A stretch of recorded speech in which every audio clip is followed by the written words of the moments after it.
All right, guys. So the much anticipated DIY laundry soap. So I'm here to tell you, and as I explained in the previous video, why it's necessary sometime to use some alternatives to our plant-based cleaning products like the OxiClean. All right, but for the most part, I'm comfortable with this, and this is how I get the results that I want while still be in control over the ingredients that I'm exposing my family to. So I hope that you enjoy this amazing recipe.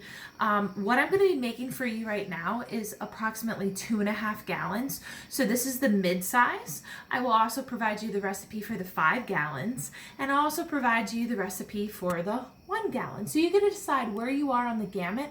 I know a lot of you guys said, hey, 5 gallons. Some of you guys were like, hey, not so much. And some of you guys were like, just a little bit till I see if I like this or not. Not a problem. All right, guys, let's get started. So for the medium size 2.5 gallon, that's what this recipe is. You want to grab yourself just a nice big stock pot that you have lying around. Okay. Then what we're going to do is we're going to take a look at all these ingredients because eventually this is what we're going to be making. Take a look right there. All right. We're going to need 2 cups of distilled water. And what you have to do with the 2 cups of distilled water, you can see all that steam right there, is I heated it up, and this is going to help melt and mix together some of our products. So you just want to put that in your stock pot, the 2 cups of distilled water. Okay. Next up, what you're going to do is you're going to dump in 1 cup of the baking soda. Okay, so take a look what starts to happen. Okay, we're going to be making kind of like a really runny paste. Next up, you're going to dump in 1/2 cup of the laundry booster. Okay. 1/4 cup of OxiClean free. And remember, guys, when you pick your OxiClean, you want to make sure it's the green top right here and it says free. Okay? Then what you're going to do is add 2.5 capfuls of your Thieves Household Cleaner. There's 1, 2, and half for good measure. We put it in there. And the last ingredient is going to be a grated Castile soap right here. Okay? Now, you're probably wondering, you can use Dr. Bronner's bar soap that you grate. I simply used my grater, and this was some of the pure soap that I make by hand. I don't go out and buy commercial bar soaps. If you're interested in learning how to make this super easy soap, I made it with Angela.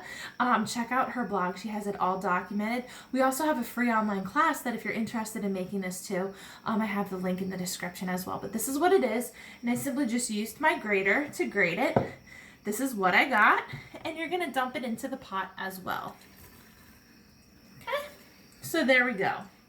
So now what you're going to do is I'm just going to move these off to the side, and you want to start mixing all of these ingredients together until they're all melted. So allow me to mix, and you're going to know when it's all melted because your soap, your bar soap that was grated, is going to be no longer like that. Okay? So I'll be back shortly and show you what it looks like once it's all mixed together. All right, guys, take a look right now. You'll notice I switched from using my metal spoon to just a rubber scraper right here. The consistency of this, I'm still going to keep stirring a little bit, but what you want to do is you want to make sure that all of your powders are dissolved and all of your soap, your grated Castile soap, is dissolved as well. And when it is, take a look. It almost looks like a vat of glue, right? Looks like I could just have glue right here. So you thought this recipe was a little easy, right? Well, it is easy, but it does require some patience. Once all of those ingredients are melded and mixed together, we have to let it sit overnight. Now, I understand. Some of us are the working type. Some of us just have a ton of stuff to do. And some of us just don't have the patience, right? Fear not. You can continue working on with this, but the best strategy is to let this sit overnight, okay?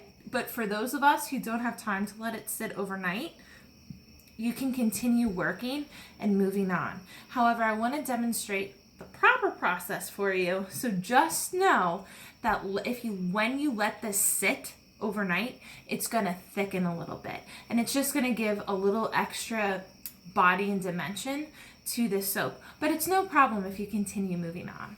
Okay, so next up, according to our recipe right here, we are going to be using a bluing agent, and we want 3 tablespoons of Mrs. Stewart's bluing agent. This is going to help make our whites whiter, as well as our colors just be a little bit more vibrant.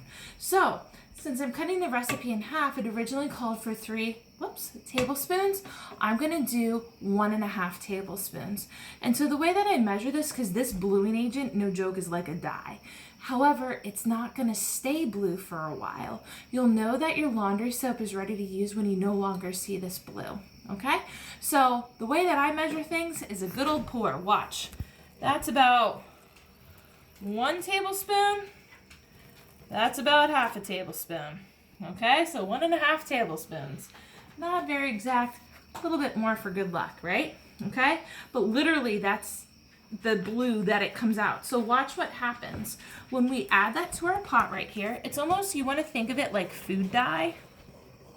Okay, it's going to be this very rich blue at first. It's actually like kind of cool, isn't it? And you want to make sure that this is evenly incorporated. Okay, so there we go. There we go. We're gonna stir it around and around and around and around. Okay, so now it's brightened up quite considerably, right guys? I would consider this maybe like a sky blue and so forth.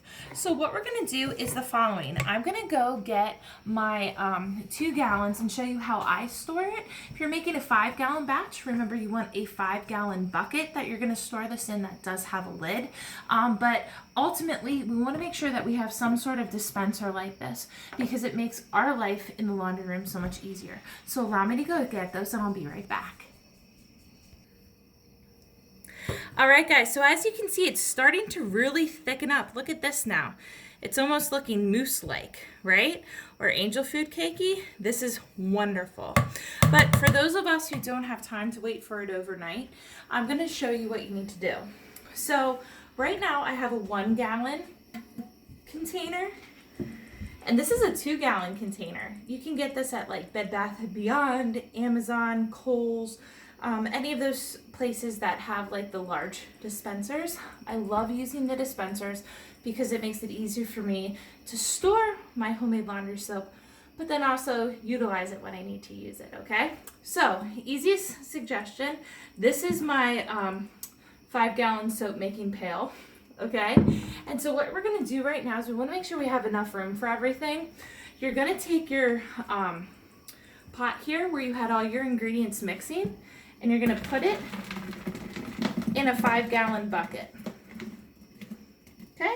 Or a really large container. Okay. You want to make sure that you get all of the goodness out, okay? Because you don't want to waste. If you're going to all this trouble to make it, you want to make sure that you get all of it out, right? It's also fun if you make this with another person because they can help you, because sometimes these get a little cumbersome. Okay, so I think I got most of it out for right now.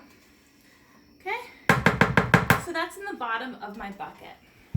Now, the last thing that we have to add right here is pretty much, it's going to be about the 2 gallons of distilled water. So what I'm going to do is grab the rest of my 1 gallon here, because I used a good portion of it already, as the 4 cups of the 2 cups of my water that was hot to help melt things. And again, we're using distilled because obviously we're not using this all at one shot. It's going to act as a natural preservative. So that was 1 gallon. Here's my 2 gallons.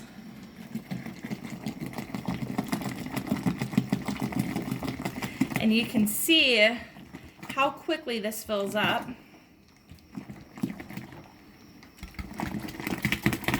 Whoop! You guys know the rule if you're ever in my in-class or in-person classes. If it's not messy, that means we're not having fun. And then here is my additional half a gallon that we're gonna put in here. Because remember, I cut my recipe in half.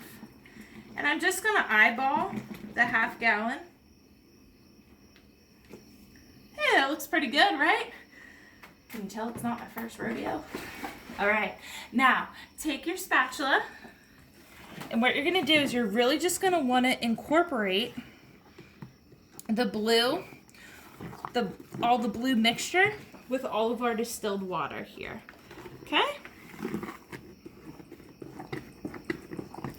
You're gonna keep stirring that around and it might take about 4 to 5 minutes to really make sure that it's all incorporated. But you'll notice if I can tilt it right here, do you see how it kind of has a light blue tint to it? I don't know if you can tell. Do you see how it's a light blue tint right there? Okay, so what you're gonna do then is take however you choose to store it. You can even keep it in the 5 gallon, just make sure you have a lid over it. That's an airtight seal. Otherwise, you can transfer it to your dispensing containers that we had over here. Once the bluing agent is gone, you don't see it, which will take approximately 24 to 48 hours. Guess what, guys? You can start using this right away. Okay? I hope you love this liquid laundry soap recipe as much as I do. I know it's really helped me and my husband to get on board with using some more natural DIY homemade products. All right, guys, stay tuned for the next video.